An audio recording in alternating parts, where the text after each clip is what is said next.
बड़ी हार्दिक खुशी होती है, उत्साह होता है।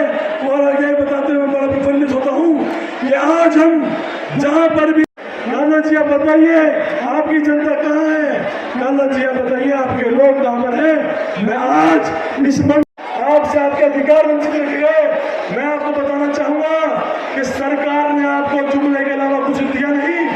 सरकार ने आपको बहकावे के अलावा उनका अपमान करने का काम करी है। आज मैं आपको बताना चाहूंगा कि सरकार को क्या आवश्यकता पड़ी है, क्या जरूरत पड़ी है कि वह 5 किलो गल्ला झांझ का हमारे क्षेत्र में प्रगति नहीं देखी। 10 साल बीते तो क्रांति हमारी उन्नति नहीं कर गई, हमारी जांच नहीं गई, हमारी राष्ट्र कुमारी मायावती जी जिंदाबाद, कुमारी मायावती जी जिंदाबाद। बाबा एक बात की सच्चाई बताना चाहता हूँ, आज हमारे देश में गरीबी इस प्रकार से है, इस प्रकार से है। मायावती जी जिंदाबाद। सर समाज के सम्मान में, सर समाज के सम्मान में बहन जी आप संघर्ष करो, बहन जी आप संघर्ष करो, बहन जी आप संघर्ष करो। कांग्रेस समाज पार्टी जिंदाबाद, कांग्रेस समाज पार्टी जिंदाबाद। बहन कुमारी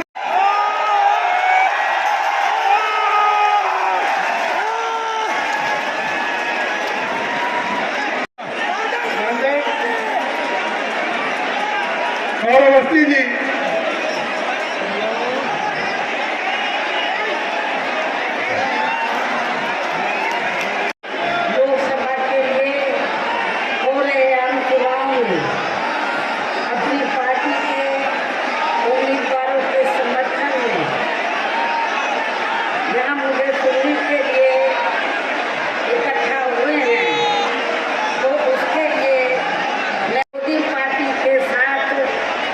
किसी भी विरोधी पार्टी तथा गठबंधन आदि के साथ मिलकर नहीं, बल्कि अकेले ही अपनी पार्टी के बलबूते पर पूरी तैयारी व दमदारी के साथ ये चुनाव लड़ रही है।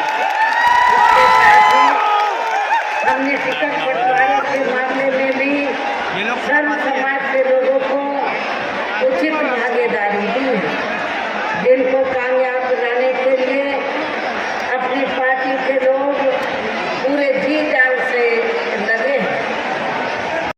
इसके लिए मैं आप लोगों का नाम को बीजेपी व इनके अन्य सभी सहयोगी दलों के बारे में ये कहना चाहूँगी कि आज़ादी के बाद शुरू में केंद्र व देश के काफ़ी राज्यों में भी ज़्यादातर सत्ता यहाँ कांग्रेस पार्टी के ही हाथों में केंद्रित रही है, किंतु इनके अधिकांश मामलों में रही गलत नीतियों एवं गलत कार्य प्रणाली आदि की वजह से ही फिर इस पार्टी को केंद्र में काफ़ी राज्यों की भी सत्ता से बाहर होना पड़ा है। फिर पिछले कई वर्षों से बीजेपी व इनके सहयोगी दल केंद्र एवं काफी राज्यों की भी सत्ता में काबिज हो गए हैं।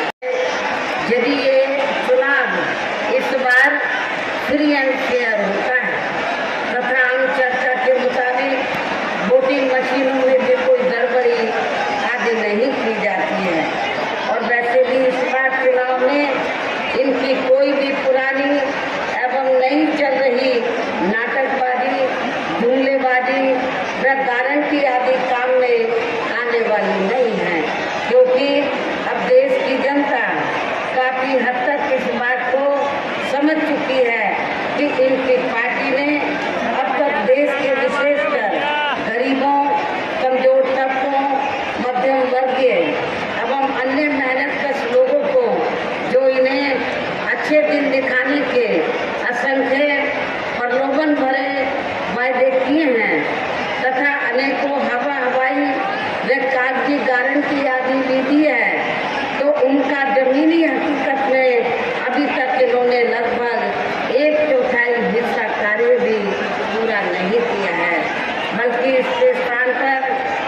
का ज्यादातर समय व ताकत भी या इनके अपने चहेते रहे बड़े बड़े पूंजीपतियों व धनला सेठों को ही ज्यादा से ज्यादा मालामाल व धनवान आदि बनाने में तथा उन्हें हर स्तर पर छूट देने व बचाने में ही लगी रही है।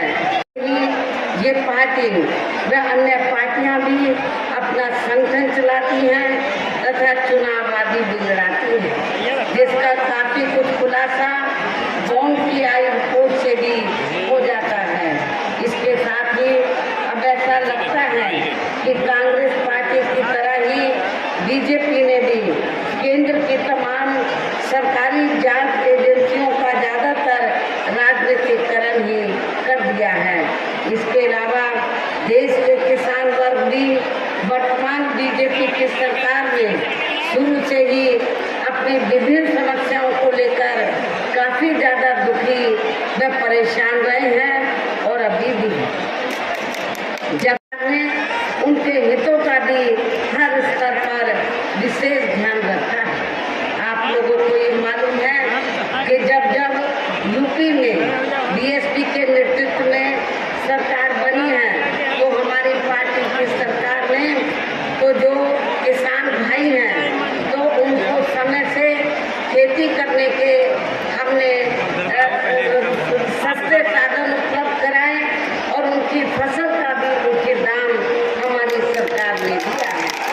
यूपी में किसान भाई काफी बड़ी तादाद में हैं, लेकिन लखीमपुर जो खीरी का जो एरिया है, जो क्षेत्र है, तो वो खेती करने के लिए भी काफी विख्यात है। बीजेपी का जो सिटिंग एमपी है, जो पिछले चुनाव लड़ा है, उसने किसानों का बड़ा शोषण किया है। उसने किसानों का बड़ा शोषण किया है।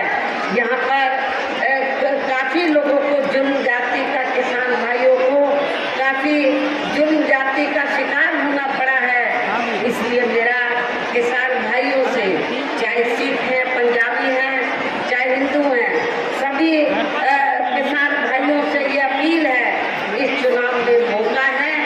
बीजेपी के ऐसे सांसद को जो चुनाव लड़ा है उसकी जमानत जब्त करा के लिए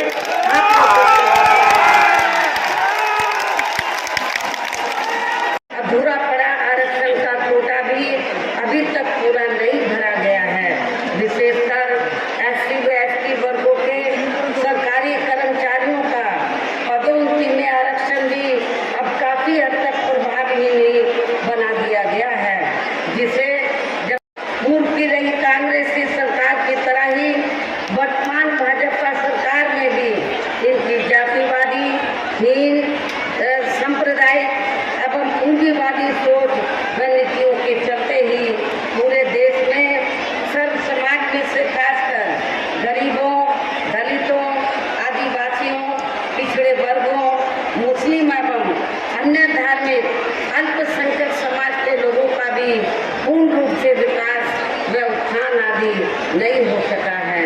और इस संदर्भ में वैसे आप लोगों को ये ही नहीं बल्कि पिछले कुछ वर्षों से केंद्र में अधिकांश राज्यों में भी बीजेपी व आरएसएस की सरकारों के चलते हुए अब इनका विकास व उत्थान आदि होना भी काफी हद तक बंदशाई हो गया है।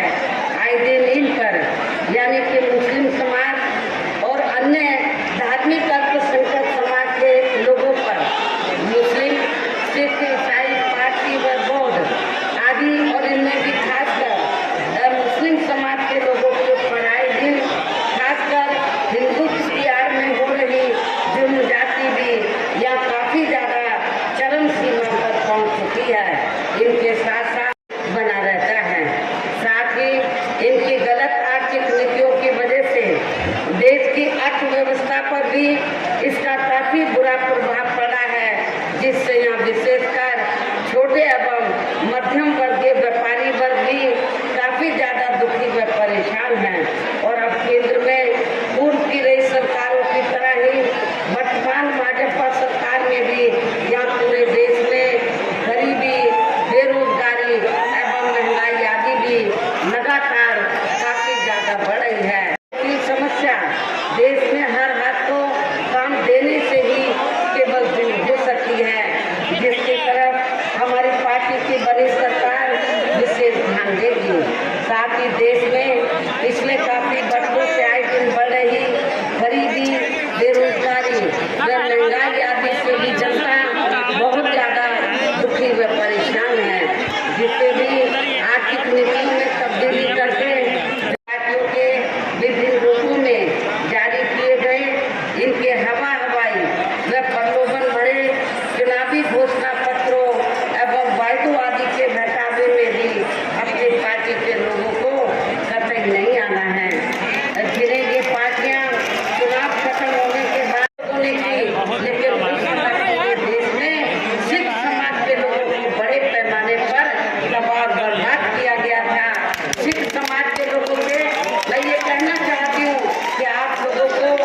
मोदी जी जिंदाबाद